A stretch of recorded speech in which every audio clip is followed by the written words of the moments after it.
पता क्या, जो सॉलिड होता है, सॉलिड, अब मैं आपके सामने एक एग्जांपल लिखता हूँ। Fe पता है किसका सिंबल है? Fe is the symbol for iron. Iron, ठीक है। अब अगर मैंने आयरन लिखा है तो इसकी स्टेट कौन सी होगी? Iron is in which state? Solid. अब आपने तीनों ने बोल दिया सॉलिड, लेकिन मैं तो कहूंगा नहीं ये तो वेपर है या गैस है, तो मेरा गलत हो जाएगा क्या? नहीं ना। हम बात करते हैं हमेशा अपनी सराउंडिंग्स देख के। फॉर एग्जांपल मैं आपको बोलूं ये व्हाट इज दिस, ये कौन सी स्टेट में है? ये जो कंपाउंड लिखा मैंने, लिक्विड। सर ये सारी स्टेट्स में है। हाँ तो आयरन, हाँ तो ठीक है, बिल्कुल सही। तो बच्चे इसी तरह अगर ये सारी, मेरी बात सुनो, हम लोग जब भी आंसर देते हैं, हम लोग देते हैं अपनी सराउंडिंग्स को देख के आंसर, ठीक है, क्योंकि वो चीज हमारे दिमाग में अच्छी तरह रच जाती है, हमें लगता है कि यही सही है। तो H2 अगर मैं लिक्विड लिखूं तो लिक्विड होगा, गैस लिखूं तो गैस होगी, और सॉलिड लिखूं तो सॉलिड होगा। तो H2O can exist in all the faces. इसी तरह आयरन भी, तो हमने कभी मेल्ट फॉर्म में आयरन नहीं देखा, हालांकि आप वेल्डिंग, जब आप वेल्डिंग करवाते हो कभी भी, तो आप देख सकते हो कि वो जो रॉड्स को स्ट्राइक करवाते हैं तो वो मेल्ट करते, आयरन एक तरह मेल्ट होके वेल्ड होएगा, है ना? बच्चे मानते हो ये चीज? पहले वेल्डिंग, यस सर। पहले मेल्ट होती चीज, है ना? तो अगर मैं आपको पता है, एक आती है ब्लास्ट फर्नेस, क्या आता है? ब्लास्ट करना। सुना होगा शायद। Yes sir. ब्लास्ट फर्नेस में पता क्या करते हैं? आयरन को ना प्रिपेयर करते हैं, आयरन, प्योर आयरन निकालते हैं इससे। तो इसमें टेम्परेचर ले जाते हैं हम 2200 केल्विन पे, 2200 केल्विन, वेरी हाई टेम्परेचर। तो आयरन ना बस बहुत ही ज्यादा, मतलब समझ लो वेपर बनने वाला ही है, बहुत ज्यादा लिक्विड स्टेट में होता है ये, फ्लो करता है पूरा जैसे पानी फ्लो करता है। और आप सोच सकते हो कि उसमें हीट कंटेंट कितना होगा, और अगर वो एक बूंद भी अगर कहीं पे ड्रॉप भी कहीं गिर जाए तो कितना बड़ा होल कर देगा, वो इतना हाई टेम्परेचर है, राइट? यस और नो? Yes sir. तो मैं आपको ये समझाना चाहता हूँ कि जैसे H2O पे आता हूँ मैं वापस। H2O is in liquid state. अगर ये लिक्विड होगा तो उसके लिए मेरे को दो कंडीशन चाहिए। मेरे को क्या चाहिए? I have to fix temperature, I have to fix pressure also, है ना?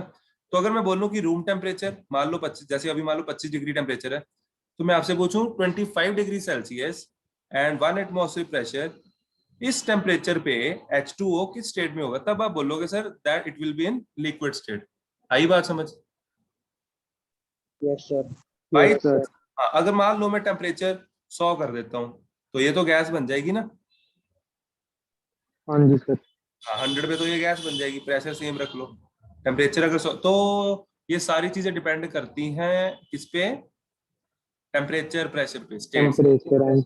तो ये जो सॉलिड है, सॉलिड की हम डेफिनेशन में एक चीज ऐड करते हैं, आपको जो नोट्स मिलेंगे उसमें लिखा होगा कि they have boiling point less और more than room temperature. Boiling point more than, room temperature पे होएगा। रूम टेम्परेचर से ज्यादा होगा। जैसे आपने आयरन की एग्जांपल बोली, आयरन सॉलिड है, आप लोगों ने सभी ने बोला सॉलिड है सर, ये देखो मैंने लिखा हुआ, आयरन की स्टेट सॉलिड है। क्यों? क्योंकि हम लोग उसको सॉलिड ही देखते हैं, हम अर्थ पे रहते हैं, ठीक है, अर्थ पे टेम्परेचर इतना हाई होता ही नहीं कि आयरन मेल्ट हो जाए या आयरन वेपर बन जाए। आयरन को मैं अगर आगे ले जाऊं, मरकरी पे ले जाऊं, तो वहां पे जाके आपको पता क्या होने वाला है, ठीक है? तो ये चीज है। तो किसी भी चीज को हम डिफाइन करेंगे, अब इसको कैसे डिफाइन करूं सॉलिड को?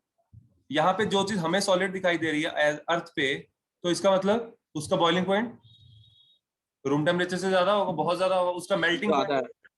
हाँ, तो मैं लिखूंगा इसका मेल्टिंग पॉइंट रूम टेम्परेचर से ज्यादा होता है, सही है? Yes sir. तो उसमें क्या लिखोगे, लिक्विड में क्या लिखोगे? इसमें मैंने मेल्टिंग पॉइंट के बारे में बताया, वो तो पहले ही मेल्ट होगा, लिक्विड तो पहले ही मेल्ट स्टेट में ना, तो इसका हम लिख सकते हैं इस melting point is lower than room temperature, सही है? Yes sir. मतलब पहले से ही मेल्ट हो गया, है ना? और गैस का क्या लिखोगे? गैस का सर ज्यादा। गैस का बॉइलिंग पॉइंट, अब यहाँ पे देखो इस वक्त हमारे पास एटमॉस्फेयर में O2 है, N2 है, ये गैस की फॉर्म में ना बच्चे, ये हाँ पहले जी से सर। गैस है। और अगर हम मान लो किसी ठंडी जगह पे, अगर हम किसी ठंडी जगह पे भी चले जाएं, आप कौन सी ठंडी जगह पे गए हो, ज्यादा से ज्यादा कितना टेम्परेचर होगा? -10, -20, इतना ही होता है, इससे ज्यादा तो नहीं। हाँ जी। है ना। और मान लो अगर हम ग्रीनलैंड में भी जाते हैं, है ना, ग्रीनलैंड है, सर्बिया है, जो कोल्डेस्ट रीजन है, कितना चला जाएगा? -45 चला जाएगा, 50 चला जाएगा।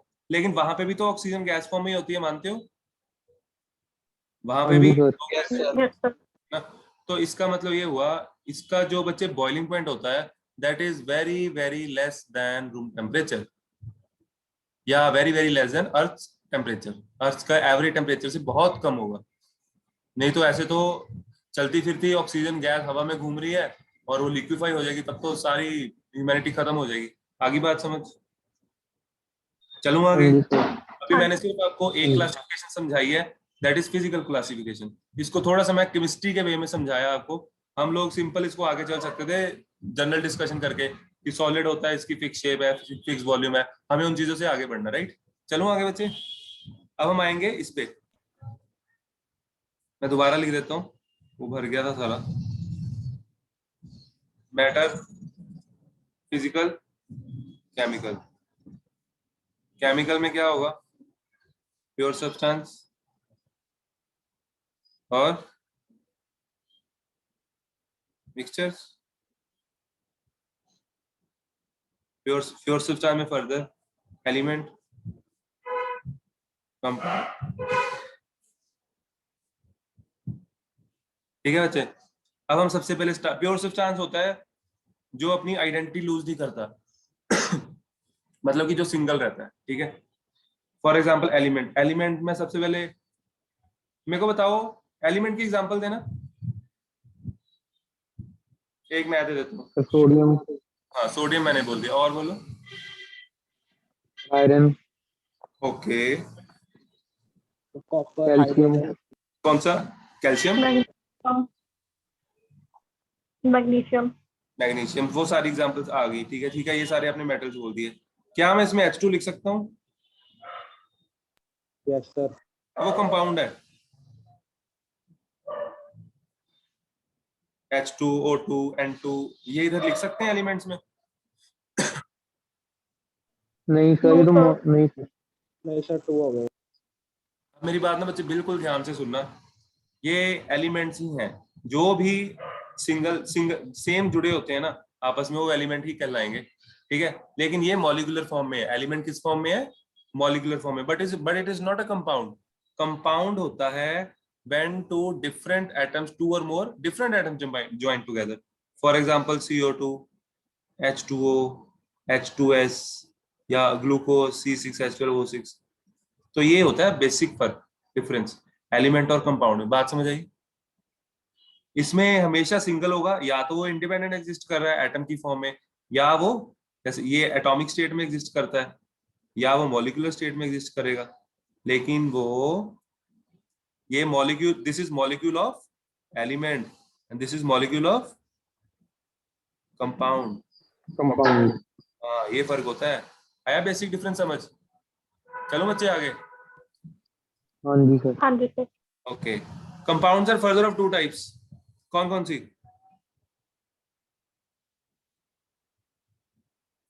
Inorganic, organic.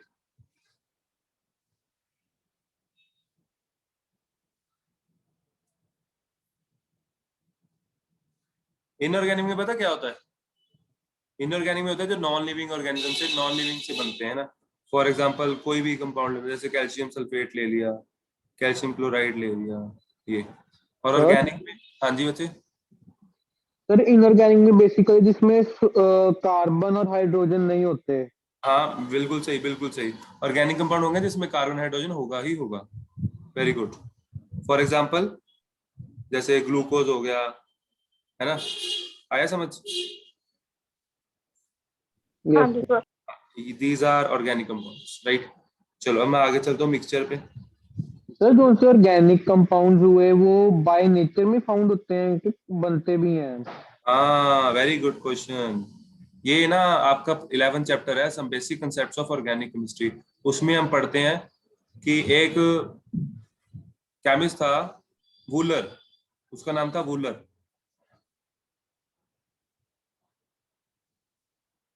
इसने ना एक्सीडेंटली, इसको पता नहीं था, क्योंकि पहले माना जाता था कि जो ध्यान से समझना बच्चे, अब आपने पूछ लिया जो ऑर्गेनिक कंपाउंड्स होते हैं ना, इनको बनाना इम्पॉसिबल था पहले, ठीक है। माना जाता था, जैसे अब भी हम मानते हैं कि ये चीज ऐसे मतलब गॉड कर रहा है, भगवान कर रहा है ना, तो तब उस वक्त पे माना जाता था कि जो ऑर्गेनिक कंपाउंड्स होते हैं उनको एक वाइटल फोर्स जोड़ के रखती है। वाइटल फोर्स मतलब कोई एक रहस्यमयी फोर्स ऑर्गेनिक कंपाउंड्स को जोड़ सकती है, और मैन मेड बनाना इम्पॉसिबल है। मेरी बात समझ आई? हाँ जी सर। ये Yes, 18th sir. सेंचुरी की बात है। लेकिन वूलर ने क्या किया, एक्सीडेंटली ही prepared urea, NH2 C double bond NH2, accidentally he prepared urea which is a organic compound। वो बनाना कुछ और चाहता था, लेकिन एक्सीडेंटली उससे बन गया, वो भूल गया था, और वो ओवरहीट हो गया था उसका सब्सटेंस, और वो टूट के यूरिया बन गया। बात समझ आई? It means organic compounds can also be synthesis. Made. हाँ बिल्कुल बिल्कुल बिल्कुल, बना सकते हैं हम खुद। वेरी गुड बच्चे, तो हमारे ये टॉपिक हो गया सारा। इसके बाद आगे चलते हैं। इसके बाद बच्चे आते हैं हमारे पास फंडामेंटल एंड ड्राइव्ड यूनिट्स।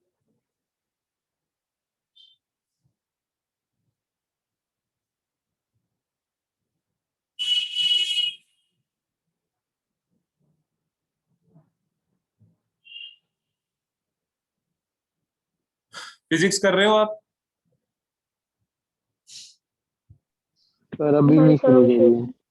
अच्छा, तो फिजिक्स में भी ये सारे टॉपिक रिपीट होते हैं। सारा स्टार्टिंग में 2-3 लेक्चर आप लगा लो सेम रहते हैं। तो फंडामेंटल यूनिट्स वो होते हैं बच्चे जिनको हम फर्दर डिवाइड नहीं कर सकते, ठीक है। हमारे पास 7 फंडामेंटल यूनिट है। आप लोग ये लिख लेना। Mass, length, time, temperature, current, luminous intensity या नॉर्मल इंटेंसिटी भी लिख सकते हो। This is related to light only. 6 हो गए ना। एक बचा अमाउंट ऑफ सब्सटेंस।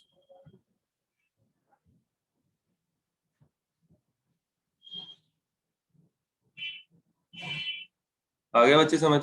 अब देखो, मास के यूनिट किलोग्राम। मैं सीधा ही लिख देता हूँ, सिंपल केजी लिख देता हूँ, ठीक है। मास के यूनिट केजी किलोग्राम, लेंथ के यूनिट मीटर, सेंटीमीटर। टाइम के, आज।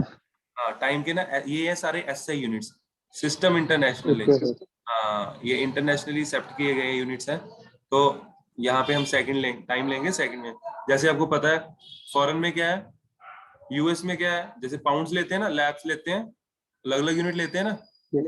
हम यस जैसे, सर। हाँ हम अपना मास मेजर करते हैं किलोग्राम में, उनका अलग रहता है। टेम्परेचर, टेम्परेचर आपको लेना बच्चा केल्विन, ठीक है। कि करंट लोगे एम्पियर में। ल्यूमिनस इंटेंसिटी का होता है CD, CD का मतलब होता है कैंडला। फिर आती है अमाउंट ऑफ सब्सटेंस, ये भी लिख देता हूं मैं। अमाउंट ऑफ सब्सटेंस होती है मोल, MOL, मोल्स। तो इसका सिंबल होता है MOL। ये मैंने सारे सिंबल लिखे हैं, ठीक है, दीज आर सिंबल्स। इसको आप पूरा लिख सकते हो, जैसे यहाँ पे मैंने किलोग्राम लिख लूंगा, किलोग्राम आ जाएगा, मीटर आ जाएगा, सेकंड आ जाएगा, यहाँ केल्विन लिख देता हूँ, एम्पियर आ जाएगा, कैंडला मैंने लिख दिया, ठीक है। आया समझ? These are fundamental units. ये किसी से भी ड्राइव हम नहीं कर सकते। क्लियर? Yes sir. बच्चे नोट कर लो, नोट कर लो।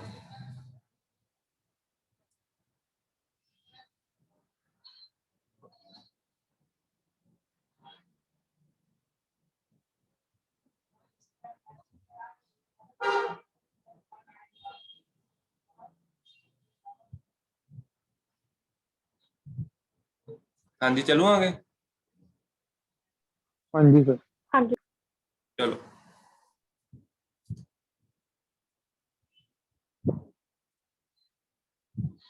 देखो ये स्लाइड आपके पास ही है, ये रिकॉर्ड भी हो रहा है, अगर दोबारा सुनना हो, देखना हो, सब कर सकते हो। चलो आगे हम करते हैं ड्राइव्ड यूनिट्स।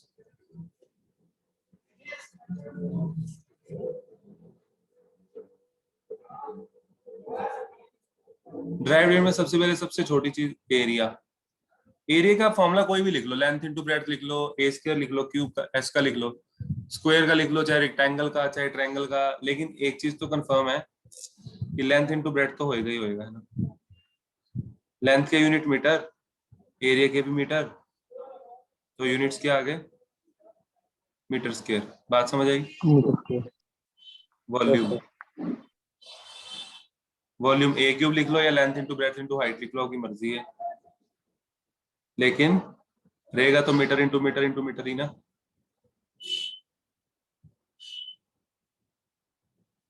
मीटर क्यूब बातें डेंसिटी पे। डेंसिटी का formula mass by volume. Density को मास बाय वॉल्यूम। मास के बच्चे ऐसे यूनिट हमने पीछे किए थे, क्या किया था, केजी। केजी। Very good. और आगे हम क्या करेंगे अब, मास की यूनिट केजी, और नीचे से क्या आया, वॉल्यूम की यूनिट क्या होती है, मीटर मीटर क्यूब। क्यूब। हाँ, तो ये क्या बन गया, केजी। केजी पर मीटर क्यूब। अच्छा, ये ऐसे लिख लो, चाहे स्लैश डाल दो, ठीक है। वेलोसिटी, डिस्प्लेसमेंट अपॉन टाइम, बोलो, यानी कि मीटर पर सेकंड। Yes sir. एक्सेलरेशन का क्या आएगा, वेलोसिटी अपॉन टाइम। सही है। Yes sir. यस। वेलोसिटी के यूनिट पे ऊपर लिख मीटर पर दिया। Second square. हाँ, सेकंड स्क्वायर आ जाएगा। ये समझ आ गया सबको। ये मैंने दोनों क्यों कराए हैं, आपको अभी पता लग जाएगा, क्योंकि मैंने कराना था फोर्स का। अब ये आप लोग करोगे फोर्स।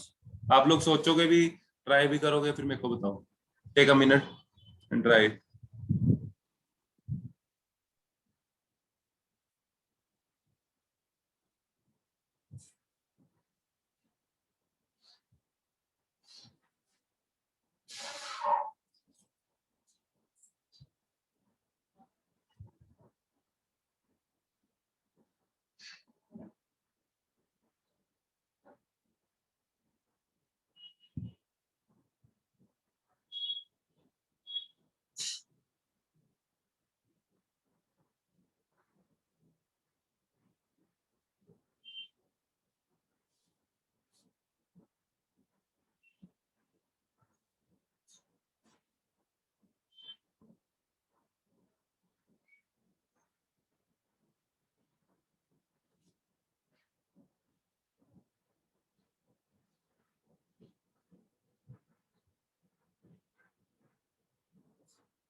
हाँ जी बच्चे, डन।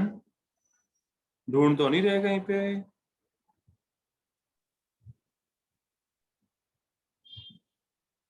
हाँ जी बच्चों, बोलो, कराऊं मैं। Yes sir. नेटफ्लिक्स तो नहीं चल रहा किसी का साथ साथ। नहीं सर। ठीक है, सही नहीं सर। ठीक है, बढ़िया। फोर्स, फोर्स का फॉर्मूला, प्रेशर अपॉन। हाँ, फोर्स का प्रेशर अपॉन एरिया भी ले सकते हो। वो मैंने इसलिए नहीं लिखा, क्यों नहीं लिखा, कोई बता सकता है क्यों नहीं लिखा। प्रेशर तो सर अभी तक हमें कुछ यस, बताया नहीं अभी। वेरी राइट, वेरी राइट, क्योंकि प्रेशर हम इसके बाद करने वाले हैं। मास, मास हमने किया, मास की यूनिट हमें पता है, एक्सीलरेशन की यूनिट भी हमें पता है। ये समझ आ गया। Yes sir. इसको तो हम न्यूटन बोलते हैं ना। Yes sir. क्यों बोलते हैं, न्यूटन ने दिया था सेकंड लॉ, यस। है ना। इसको न्यूटन हम इसलिए बोलते हैं, न्यूटन ने दिया था वो तो चलो बात ठीक है, ऐसे थोड़ी जिसने दिया उसको नाम रख देंगे। इसका नाम हमने इसलिए रखा क्योंकि ये जो यूनिट है ना, ये थोड़ा सा बड़ा है, दिस इज बिगर, ठीक है। तो बड़े यूनिट जो होते हैं बच्चे, उसको हम एक छोटे से सिंबल के साथ रिप्रेजेंट करना चाहते हैं, ताकि हमें आसानी रहे। बात समझ आई। Yes sir. Okay sir. अब इसी पे करेंगे आगे, सेवंथ प्रेशर। अभी आप लोग खुद ट्राई करोगे, फॉर्मूला बता दो।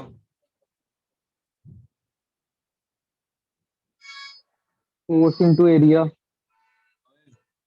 Force per unit area. Force पर प्रेशर यूनिट होता है एरिया। कितना फोर्स लग रहा है पर यूनिट एरिया, है ना। करो।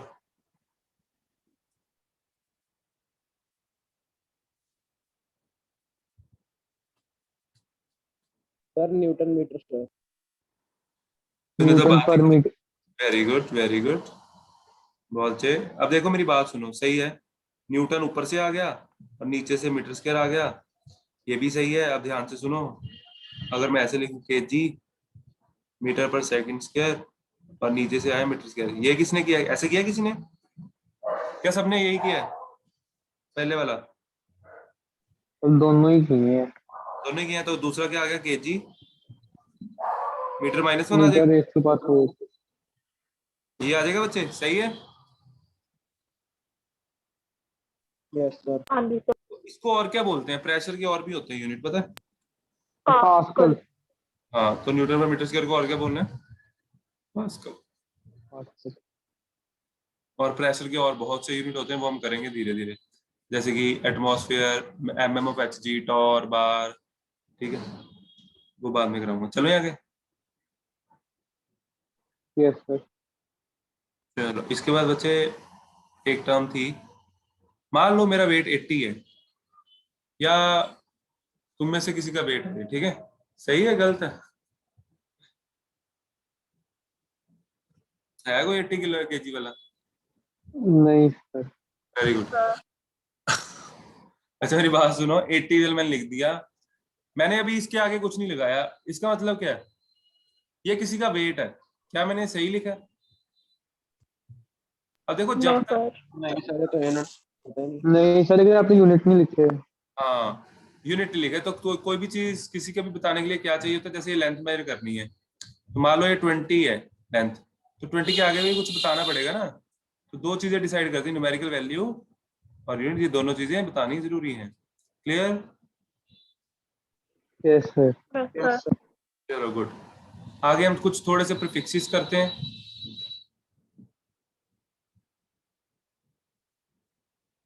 ठीक है, फिर क्या करेंगे, उनके सिंबल कर लेते हैं कि वैल्यू क्या होती है।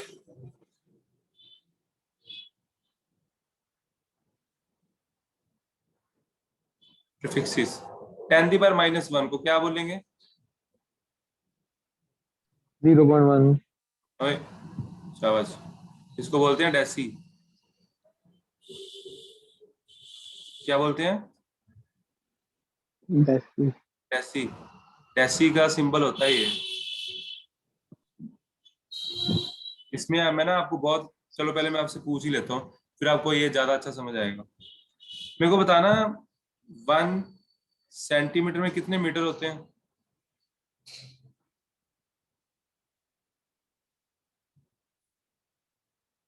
बोलो बच्चे। 0.01। हाँ, यानी कि 10⁻⁻2, सही लिखा?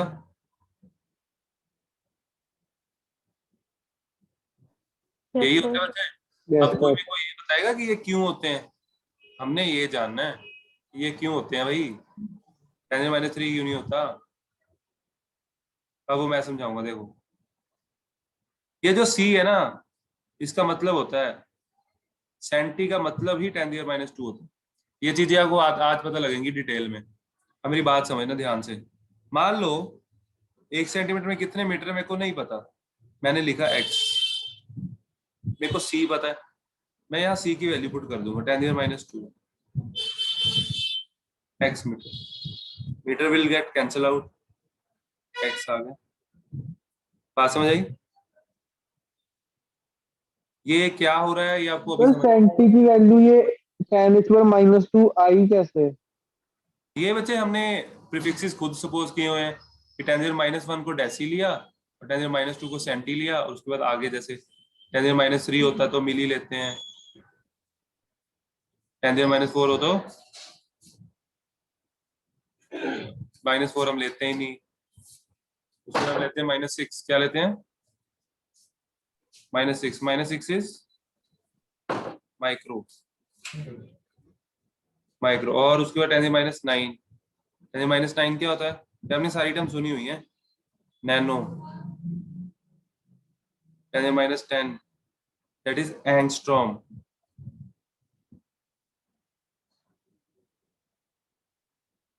एंगस्ट्रॉम को एक कैप से डिनोट करते हैं। मैं आपको ज्यादा नहीं कराऊंगा, 12 तक ही कराऊंगा, ठीक है। पिको, जहां तक पेपर में आते हैं वहां तक करेंगे, आगे हम नहीं करेंगे। ये समझ आए बच्चे? Yes sir. ये नोट कर लो, फिर मैं आपको बताता हूँ इसको हमने यूज कैसे करना है।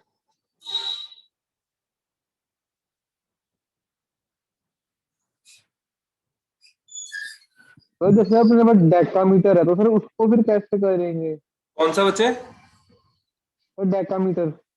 डेका अभी कर लेंगे, इसके बाद वो कराता हूँ, अभी 2 मिनट रुको बस। ये नोट कर लो, फिर उधर आते हैं।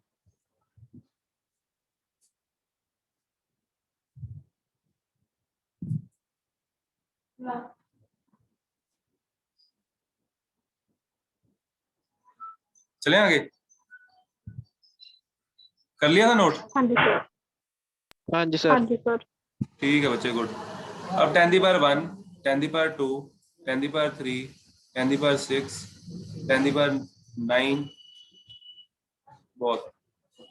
10 की पावर 1 होता है Deka, hecto, kilo, mega, giga. Giga के बाद होता है अगर लिखना तो टेरा, पेरा। इसका सिंबल डी, एच। किलो का आपको पता है, मेगा का भी पता होगा, गीगा का जी, टेरा का टी।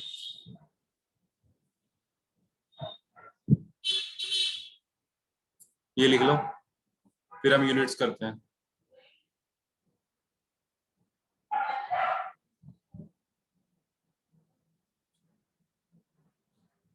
करवाऊं कन्वर्जन? Yes sir. इसी पेज पे कर लेते हैं अगर आपने नोट नहीं किया तो। देखो मान लो, अब मैं आपको रैंडम नहीं दूंगा,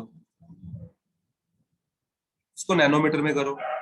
यहाँ आके बंदा फंस जाता है, क्योंकि 1 मीटर इक्वल टू 100 सेंटीमीटर होता है, ये तो हमें पता ही है, ठीक है ना? तो ये चीज तो आपको वैसे ही याद है, क्योंकि आप बहुत बार कर चुके हो। इसको कैसे करोगे? अब आपको यहाँ पे यूज करना पड़ेगा माइंड।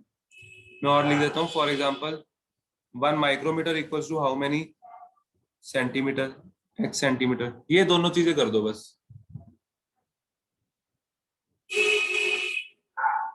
एक मैं कर रहा हूँ, या करोगे? ट्राई कर रहे हो? हाँ जी बच्चे, ट्राई कर रहे हो? मैं कर रहा हूँ? सर ट्राई कर रहे हैं। ठीक है, कर हाँ रहे करो। हैं। ओके, करो फिर।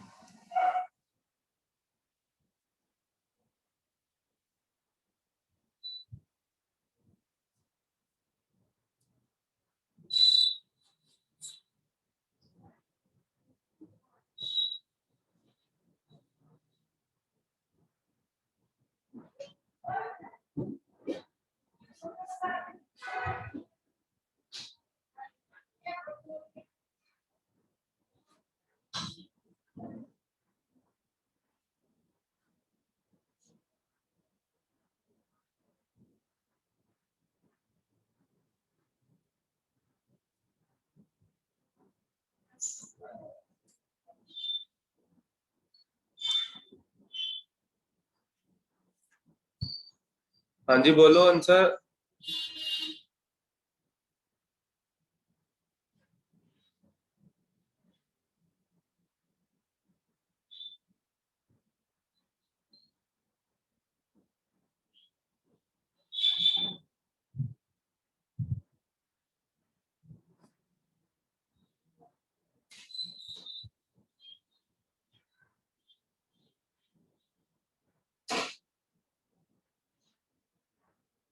हाँ जी बच्चे, कराऊं मैं? हाँ जी सर। एक मैं करा देता हूँ, सिंपल है, कुछ भी नहीं करना। देखो, आपको ना पीछे से उठा के, यहाँ से उठा के वैल्यूज पुट करनी। जैसे आपको इसकी पता है सेंटी की, आपको नैनो की भी पता है 10⁻⁹, ठीक है? तो सेंटी को लिख लिया 10⁻² मीटर एक्स नैनोमीटर, 10⁻⁹ मीटर। ये सबसे शॉर्टेस्ट मेथड है। मीटर मीटर कैंसिल, एक्स क्या आ गया? 10⁻² डिवाइड बाई 10⁻⁹, यानी कि 10⁻⁷। It means 1 centimetre equals to 10⁻⁷ nanometre.